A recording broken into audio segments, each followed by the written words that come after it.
हे students, तो welcome back to our online classes. तो यहाँ पर देखिए, आज हम क्वेश्चन नंबर 4 करेंगे। ठीक है, क्या दिया हुआ है? Find the base of a triangle whose area is 90 centimetre square and the height is 12 centimetre. ठीक है, तो यहाँ पे आपको एरिया दिया हुआ और हाइट दिया हुआ है। इसके पहले वाले क्वेश्चन में अगर आपने देखा होगा तो एरिया और बेस दिया होता, आपको हाइट पूछा था। और मैंने आपको पहले भी कहा है कि जब भी दो वैल्यू दी हो तो तीसरी वैल्यू आपकी आसानी से निकल जाती है। ठीक है, तो चलिए इसको करते हैं। तो so without wasting our time, मैंने ऑलरेडी इतना लिख लिया है। तो जो भी दिया हो पहले मैं उसको लिख दूंगी। एरिया ऑफ ट्रायंगल दिया हुआ है और हाइट ऑफ दी ट्रायंगल दिया हुआ है। ठीक है, मुझे बेस निकालना, फॉर्मूला अप्लाई करोगे। Area of triangle is equal to base half into base into height. Triangle 90 centimetre दिया हुआ है, ये 1/2। बेस मुझे नहीं पता तो मैं बी लिखूंगी और एच मुझे दिया हुआ, हाइट दी हुई 12। अब जो यहाँ पे ट्रांसफॉर्मेशन करते हैं, जो डिवाइड है यहाँ पे मल्टीप्लाई हो जाएगा, जो मल्टीप्लाई यहाँ पे आके डिवाइड हो जाएगा और ये आपका बेस हो गया।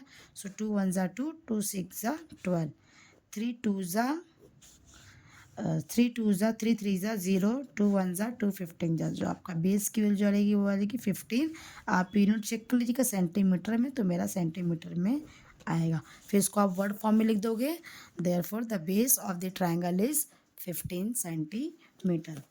सो क्वेश्चन नंबर 5 पे आते हैं। यहाँ पे देखिए क्या दिया हुआ है। The base of a triangular field is 3 time it's height. ये बहुत ही इंपॉर्टेंट क्वेश्चन है, तो ध्यान से देखिएगा। ठीक है, अक्सर एग्जाम में बच्चों को कंफ्यूज करने के लिए ऐसे क्वेश्चंस आते ही आते हैं। So the base of a triangular field is 3 time it's base if the cost of cultivating the field at rupees 1080 rupees per hectare is rupees 14,580. Find its base and height. देखिए दिया क्या है आपको, पहले एक क्लू दिया हुआ है।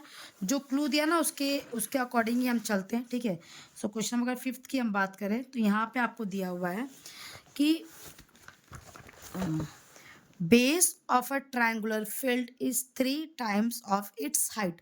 मतलब बेस किस पे डिपेंड है? हाइट पे। तो हम पहले किसको लेट करेंगे? हाइट को लेट करेंगे कि ठीक है, कि जिसकी वैल्यू जिस पे डिपेंड होती है ना, तो हमेशा जिस पे डिपेंड होती है उसको उसको हम लेट करेंगे। तो अगर आपका हाइट एक्स होगा तो बेस क्या जगह उसका 3 टाइम्स है, मतलब 3x। तो यहाँ पे लिखेंगे। ठीक है, लेट, क्योंकि दिया नहीं है यहाँ पे, बस आपको क्लू दिया हुआ तो हम लेट करेंगे। Let height of the triangle be what? X. Then x unit लिखेगा, क्योंकि यूनिट अभी हमें कुछ नहीं पता तो हम यूनिट लिखेंगे। देन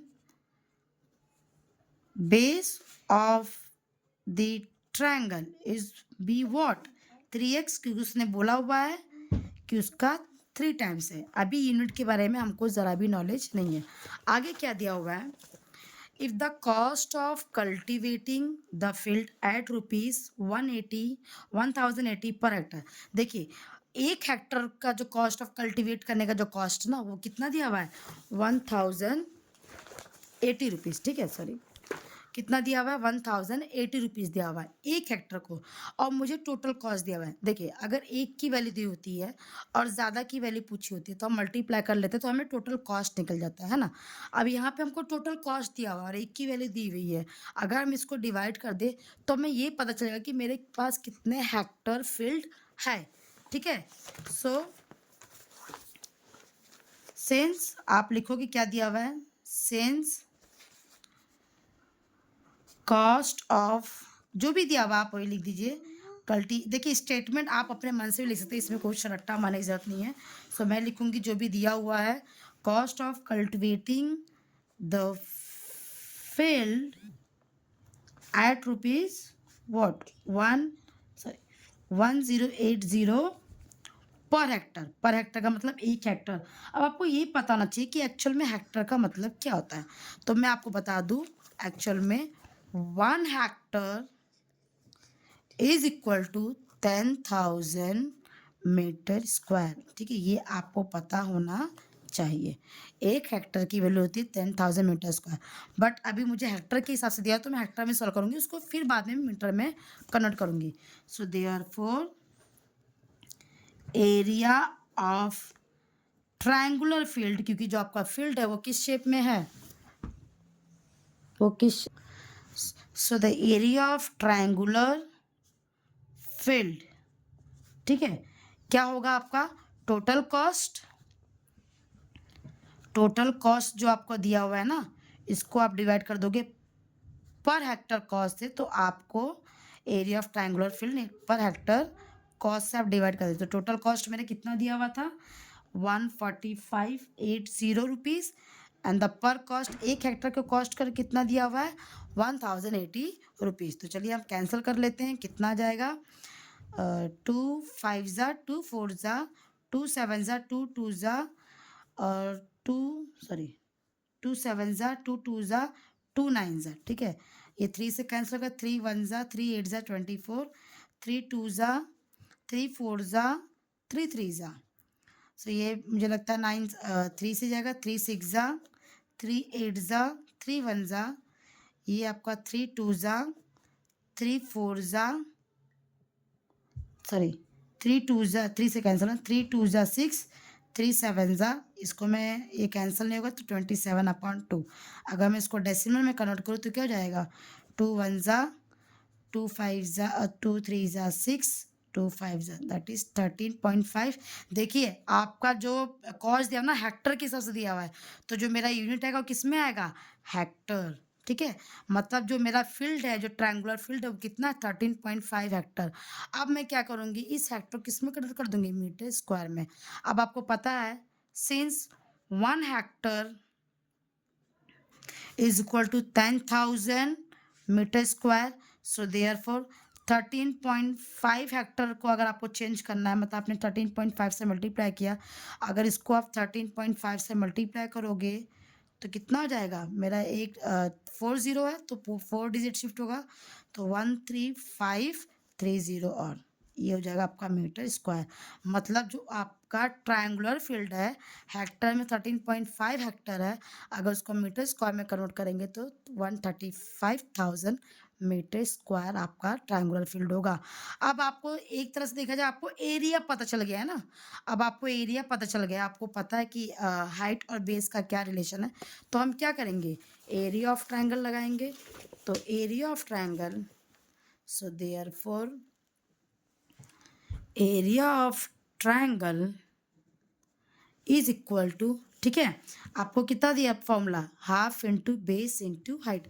अब एरिया ऑफ ट्रायंगल मेरा क्या निकल के है 135,000 इज इक्वल टू 1/2, बेस मैंने यहाँ पे लेट किया था, हाइट मेरा x था, बेस मेरा कितना है 3x, तो जो मेरा हाइट है वो कितना है x, और हाँ बेस कितना, बेस मेरा 3x है, बेस मेरा 3x है, और हाइट कितना है, हाइट मेरा x है, ठीक है।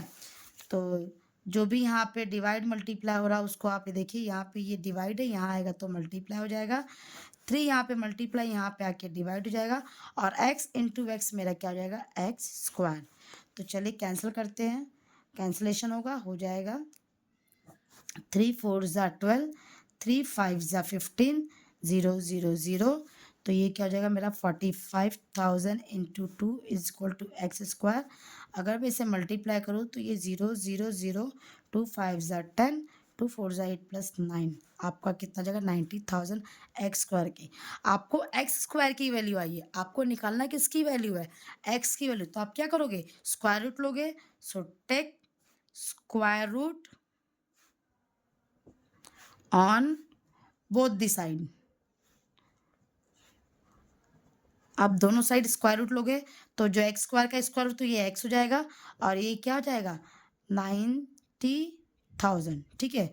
या तो आप प्राइम फैक्टराइजेशन मेथड से करेंगे, और या मैं डायरेक्टली इसको बता दूं तो ये दिख रहा होगा 9 किसका स्क्वायर है 3 का स्क्वायर है, ठीक है। और ये 2 0 क्या कभी भी आपके इवेंट्स नंबर में होते हैं ना, तो इवन नंबर में 0 को डिवाइड कर देना चाहिए, ये 4 0 है ना तो 2 जाएगा, तो 300 इंटू 300, ये दोनों को आप मल्टीप्लाई करोगे ना तो आपको यही वैल्यू आएगी, ठीक है।